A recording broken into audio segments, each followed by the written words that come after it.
पुण्यात पुढच्या आणखी एक महत्त्वाच्या बातमीकडे कारंजा तालुक्यातील मेफेड्रोनचा मुद्दा विधानसभेत चांगलाच तापलाय। मेफेड्रोनच्या उच्चाटनासाठी स्पेशल टास्क फोर्स स्थापन करणार का, तर याकडे सर्वांचं लक्ष आहे। सुमित वानखडेंचा सवाल, एमडी आणि मेफेड्रोनसाठी अँटी नार्कोटिक्स सेलची स्थापना केली, भविष्यात असं घडू नये यासाठी प्रयत्न केले जातील, पंकज भोयर यांनी हे उत्तर दिले। अध्यक्ष महोदय, मेफेड्रोन हा अतिशय गंभीर असा विषय आहे। हे अतिशय घातक असं ड्रग आहे। रशिया आणि युरोप या देशांपुढे गंभीर संकट या ड्रगनी निर्माण केलेलं आहे।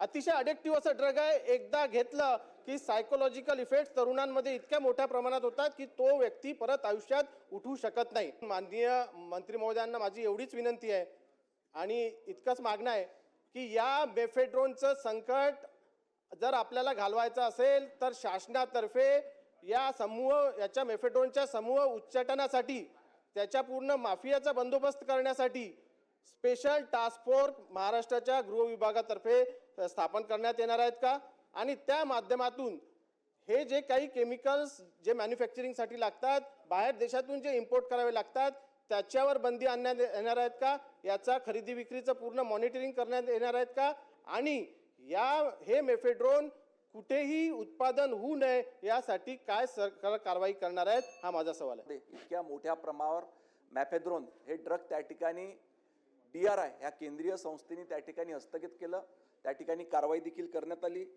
तो भाग त्या ठिकाणी सील करण्यात आला।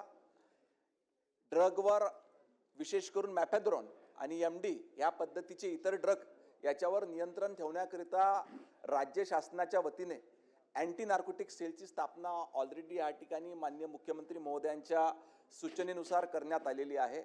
आपण जी दुसरी सूचना केली का हे ड्रग बनवण्याकरिता जे केमिकल्स बाहेर देशातून इम्पोर्ट केले जातात किंवा अवेलेबल असतात, याच्यावर देखील त्या ठिकाणी बंदी घालण्यात येईल आणि भविष्यात असे प्रकार घडू नये याच्याकरता अजून कठोर कायदे त्या ठिकाणी करण्यात येईल।